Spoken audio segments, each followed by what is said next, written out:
Всем привет! Меня зовут Артем, а рядом со мной моя жена Хайлин. Хай, привет. Мы отправились в мотопутешествие по Филиппинам, и сейчас уже третья серия. Что же будет сегодня? Мы начали путешествие из города Сибу и добрались до острова Бантаян. Эту часть нашего путешествия можно увидеть в двух предыдущих выпусках. К сожалению, на этот выпуск выпало большое количество технических проблем с камерой. Много дублей не записалось, поэтому мне пришлось использовать черновые дубли с оговорками. Много засвеченных кадров, а также моменты с тряской камеры. Но я думаю, лучше выпустить ролик, чем не выпустить. Приятного просмотра третьей серии наших путешествий. Какую мы локацию выбрали, да? Как будто у нас свадьба сегодня. Но она не сегодня, она уже была. А здесь какие-то люди делают их собственную свадьбу. Вот с такими белыми столами, со сценой, с цветами. В общем, все как, знаете, в таких красивых мелодрамах. Мелодрамах, да, из Америки. О таких церемониях мечтают девушки. Даже Хайлин ходит и говорит: любимый, я хочу заново замуж, я хочу вот такую свадьбу. Ну и, конечно же, как во всяких мечтах, свадьба должна проходить рядом вот с таким вот красивым морем. Мы вообще сейчас находимся в городке, он называется Бантаян. Это такой маленький городок, его можно на мотоцикле объехать примерно за... Ну за сколько? Наверное, за час. Вот, и здесь градообразующее предприятие, так сказать, туризм. И сюда приезжают люди отмечать свадьбы, отдыхать, тусить. Малоизвестный, кстати, курорт. И здесь не так уж и много иностранцев, в отличие от той же самой, наверное, Паттайи. И цены на морепродукты очень дешевые. Так что, если вам хочется посетить такие не очень туристические места, то welcome. Здесь реально все так красиво. Мы вообще никакой план особо не ставили. Мы думаем, так, ну вот здесь прошвырнемся по островам, там, найдем что-нибудь интересное и останемся. Мы вначале хотели оставаться на Бантаяне всего пару дней, но в итоге остались на третий день, потому что это и путешествие, это и съемки, хочется не просто снимать видеоблог, хочется еще и для себя отдохнуть. Так что один денек мы просто почилили, отдохнули, попали под дождь, промокли нафиг. Хайлин так визжала, мы едем вот на этом мотоцикле, она сидит сзади меня, обнимает и такая кричит: а я жму на газ, чтобы хоть немножко сухим остаться. Такое вот приятное вчерашнее воспоминание. И знаете, пару слов о воде бы я хотел сказать. Она не голубого цвета. Вот все думают, почему-то красивая вода голубого цвета. На острове она зеленого цвета. Смотрите. Я ничего не мудрил с цветокоррекцией. Вот какая вода есть, такая она есть. Офигенно просто. И соленая. Хайлин раньше работала в семье. I'm talking about your past. Ты смотрите. Эта фигня только что бежала. Так, опечаталась. Здесь крабы всякие вот эти мелкие бегают. Afraid? Да, я тоже немножко напуган, когда такая штуковина залезает тебе куда-нибудь.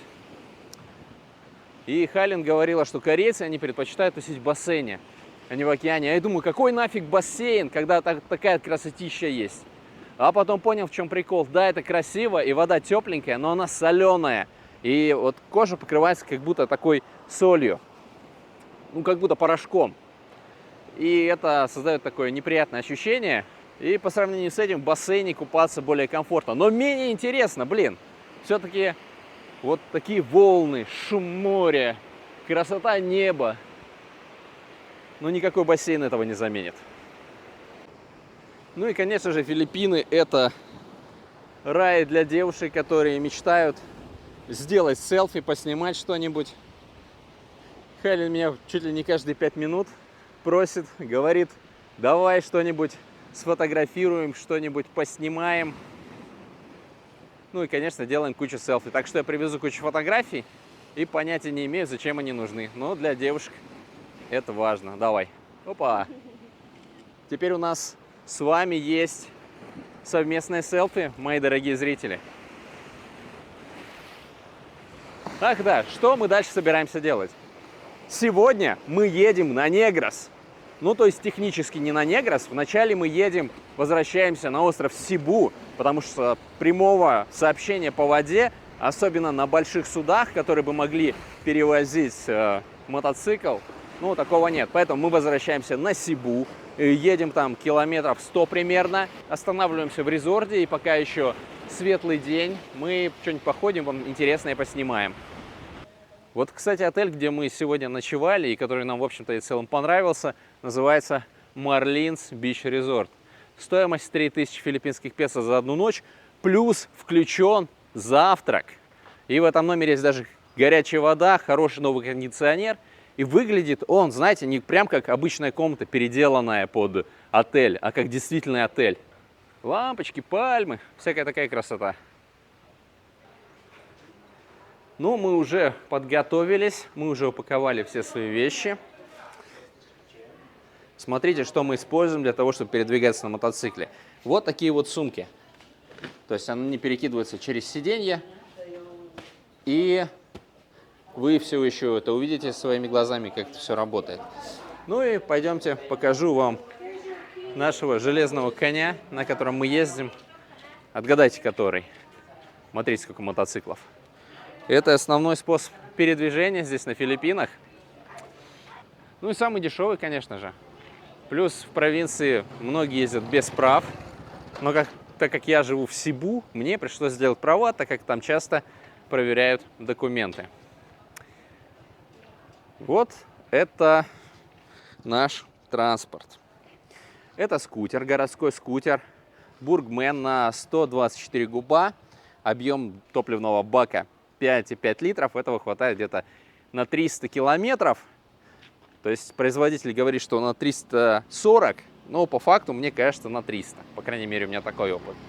Едет хорошо, до 70 разгоняется, спокойненько, с сумками, с пассажиром.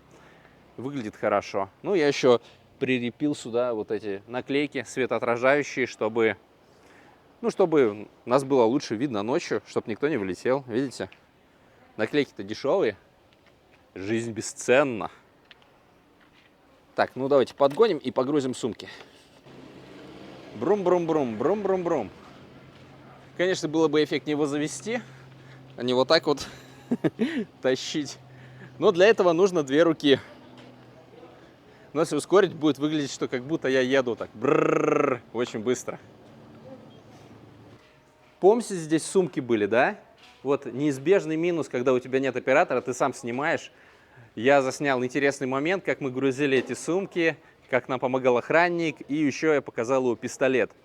Потом я смотрю на камеру, и я не нажал на клавишу записи. Так что второй дубль, блин. Вот так эти сумки выглядят. Они водонепроницаемые.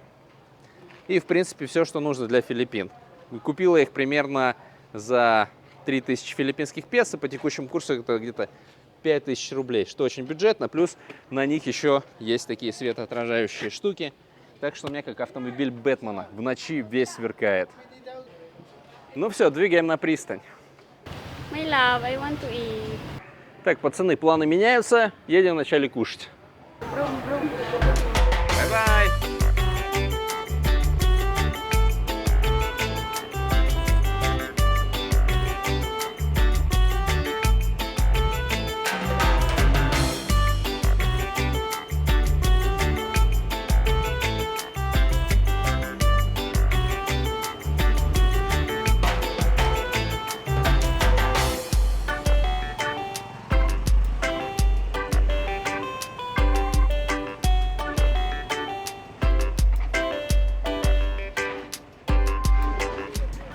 Даже в этом маленьком городе вам нужно одевать шлем. Здесь, правда, штрафа всего 300 филиппинских песо, если вас поймают без шлемов. Как нам сказал тот охранник, говорит, это для вас маленькие деньги, а для нас это куча денег. Поэтому все ездим со шлемами. А в Сибу штраф за езды без шлема 1000 филиппинских песо. Ну, на первый раз. Там дальше 1500, 2 и так далее. В общем, используйте шлем, когда вы ездите по Филиппинам. Пошли кушать. Это вот, кстати, второе место, которое мы можем порекомендовать вам на Бантаяне. Коу бар. Мы посетили несколько мест, и оно вот нам больше всего понравилось. У него такая аутентичная атмосфера, филиппинская, всякие крыши с пальмами, фонарики, лампочки. Ну и готовят здесь довольно неплохо. Ну и давайте покажу, сколько здесь что стоит, чтобы, если вы планируете путешествие самостоятельно, примерно знали уровень цен. Все цены указаны в филиппинских песо. Вообще в среднем ценники от 180 до 500 филиппинских песо. Я не буду поочередно останавливаться. Можете поставить видео на паузу и посмотреть, что тут предлагается. То есть здесь довольно неплохо готовят мясо, личон, ну и, конечно же, краба. Вот таких вот огромных 2 краба стоят здесь 500 филиппинских песо. Она любит крабов. Любимое блюдо Хайлин.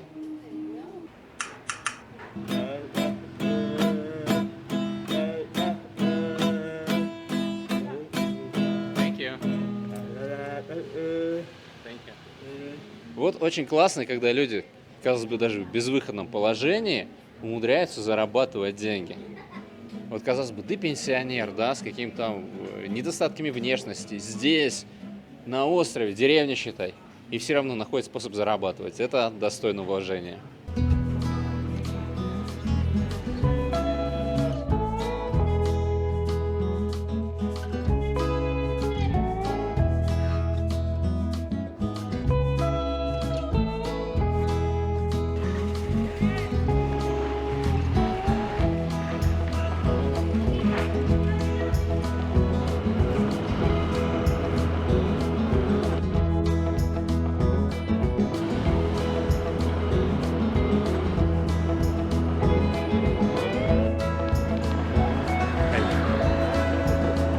Смотрите, кому мы встретили.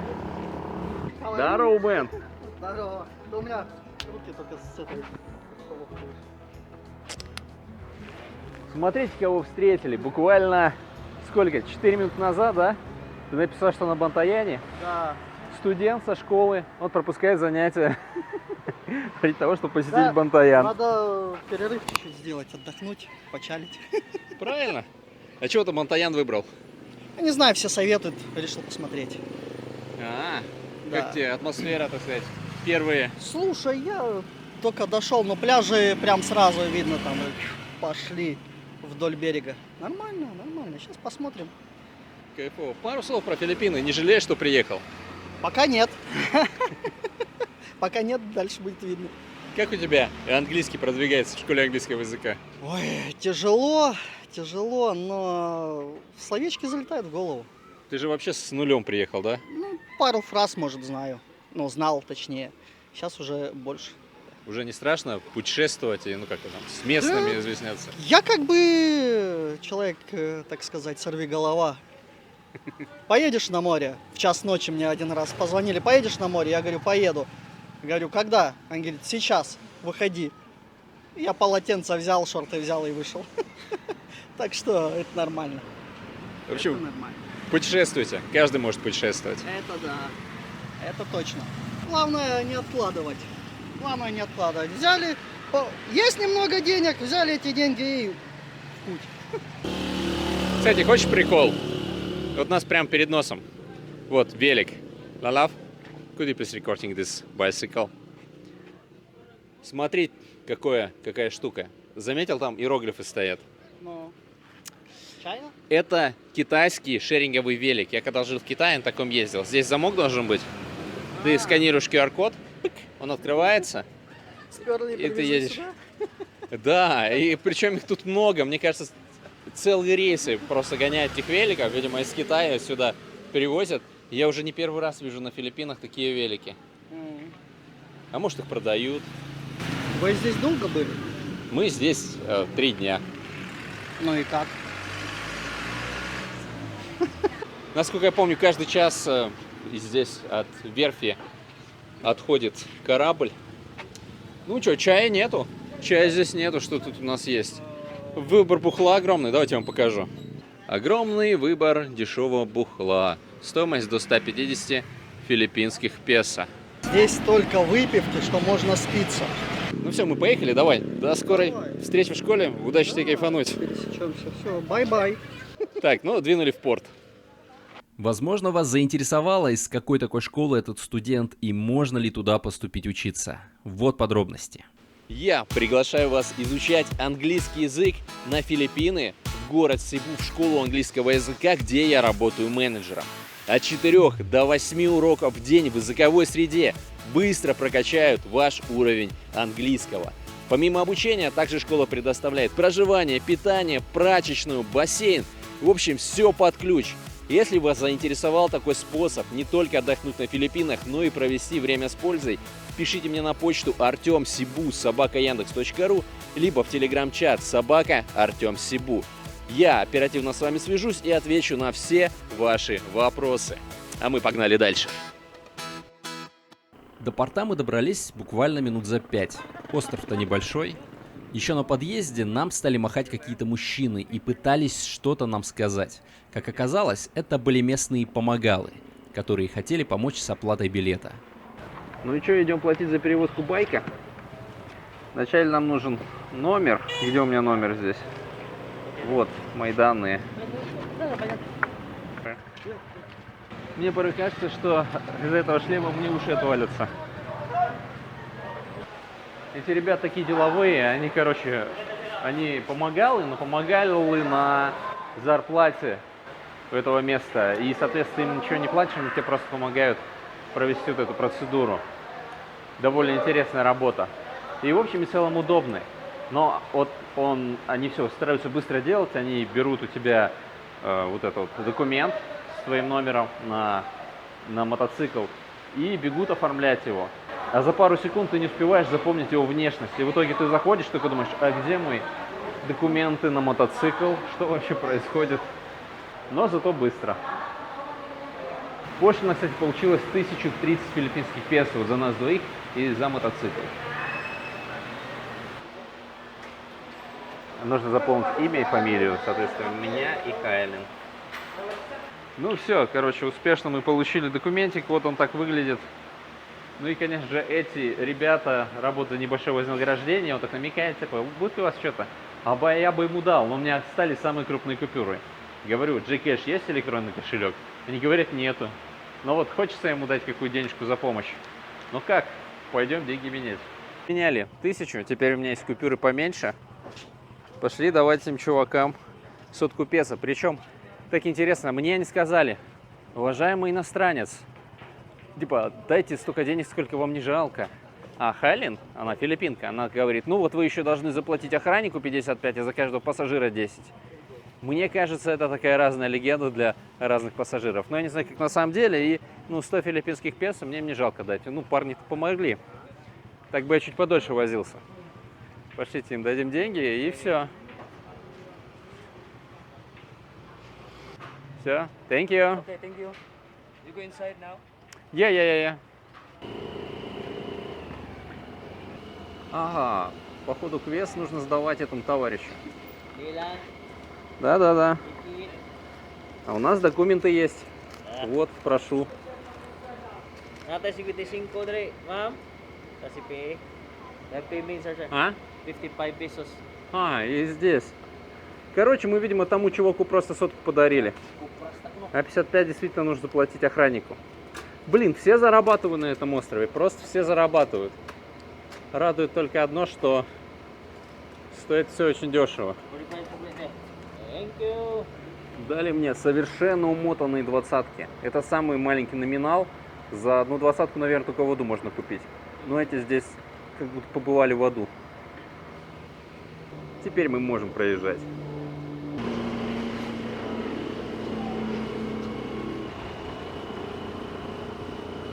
Еще одна проверка.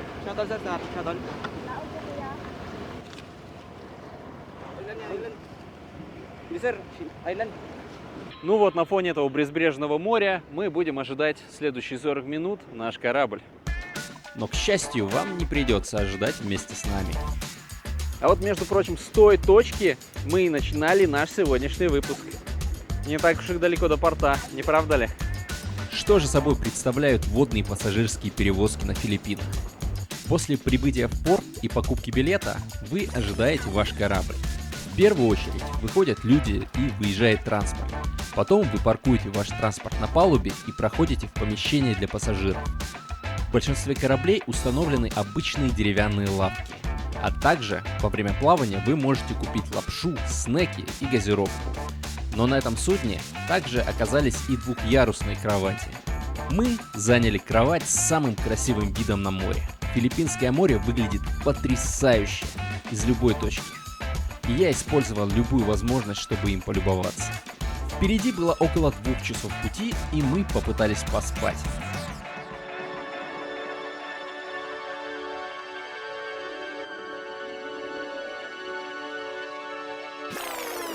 На выходе из судна нас ожидал как будто бы другой мир. Весь мокрый, грязный и серый. Ну как вам, красоты, после того райского острова? Прям зона. Это мне Челябинск напоминает. Там вот такие же дороги. Такая же пыль на стенах, так же все серо.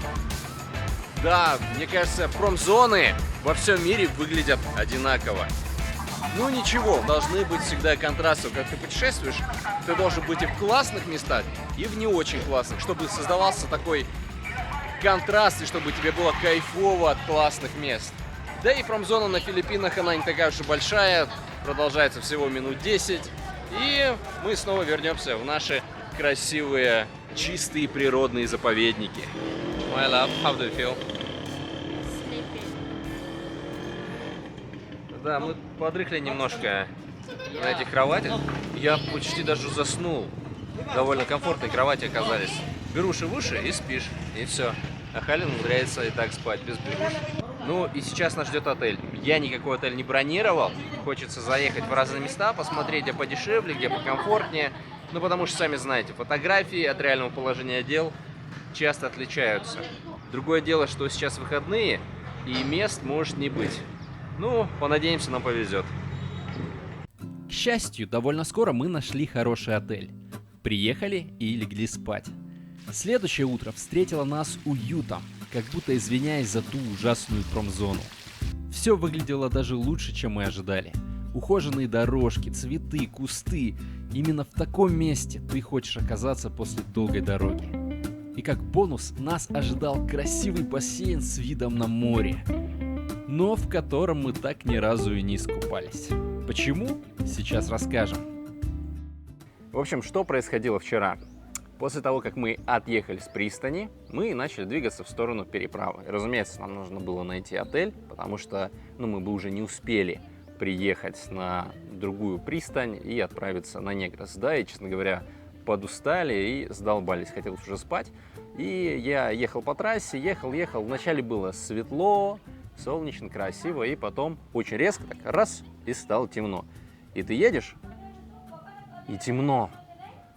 И самое интересное, что фонарей не так уж и много. Да, там, где люди живут, там стоят фонари, а в общем и целом это темная трасса, большая темная трасса. Ладно, фонари на мотоцикле мощные, я врубил дальний свет и ехал с дальним светом со скоростью 25-30 км в час, так осторожненько. И мы едем и смотрим какие-нибудь резорты. Справа, слева. И нашли указатель на какой-то резорт. Я думаю, была не была, я уже устал. А что, устал им ехать? Лучше отдохнуть. И мы свернули, и там такая узкая тропинка, прям очень узкая. А фонарей вообще нету нифига. И вот дорога вот так вот идет. Жух. Хали так в меня вцепилась, так иногда визжит. А так в горку, с горки, а с горки еще насыпь, и мотоцикл шатается. И ты думаешь, сейчас точно навернемся, приедем. Едем по этой узкой тропинке и смотрим, там надпись такая «Резорт», и все красивенько, стоит фонтан, журчит водичка. Мы поднимаемся, смотрим, там бассейн, и мы думаем, найс. Интересно, сколько это все стоит? Подходим, я говорю, сколько стоит ночь? Они говорят, 3200 филиппинских песо. Я такой, так, а есть ли у вас дискаунт? Скидка. И они говорят, есть. 2200 филиппинских песо. Я такой, вот это дело, мы заселяемся. Нам дали ключики, и мы пошли, собственно говоря, закинули все вещи И вначале, конечно, хотелось поплавать в бассейне. Он до 9 часов работает, но он еще был открыт, так мы приехали сюда вот часов ближе к 7. То есть мы пошли, покушали, и после того, как мы покушали, мы поняли, что мы хотим просто вот так вот лечь на кровать и откисать до конца дня, ничего не делая. И уже в номере, когда я уже лег на кровать, мы уже поняли, что мы уже никуда не пойдем. Здесь есть очень красивый бассейн с видом на море. И мы в нем ни разу не купались.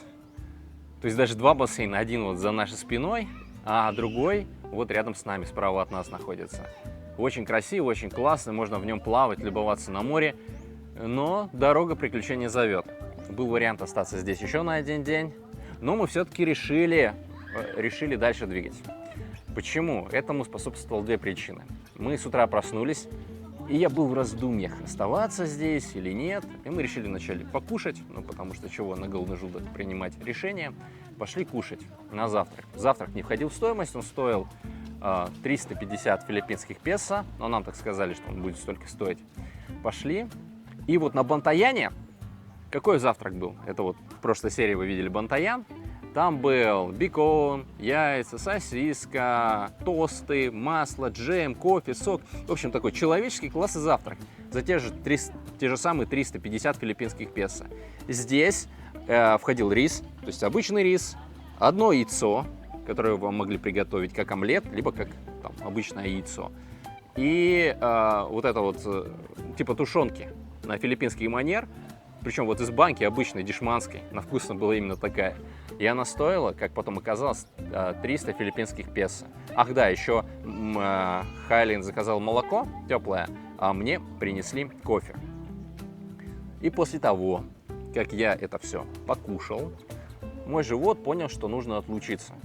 И подходило время к выезду, а я минут на 20, вот без преувеличения, завис в туалете. И я вышел, подхожу к Хайлин, говорю: слушай, давай я не переживу еще одного завтрака здесь, в этом месте, и мы давай куда-нибудь поедем. Тем более я хочу поездить на мотоцикле. Это очень захватывающее ощущение, когда ты садишься, и там пальмы, здесь дорога. Очень медитативно, очень классная. И вот этот вот вайб начинается, кайфовый вайб именно от самой дороги. Поэтому мне хочется больше времени потратить не в отеле, чем-то занимаясь, а вот именно отдыхая душой в путешествии. Мы еще немного погуляли по резорту и отправились в путь. Нас ждал остров Негрос и родной город Хайлин. Продолжение следует.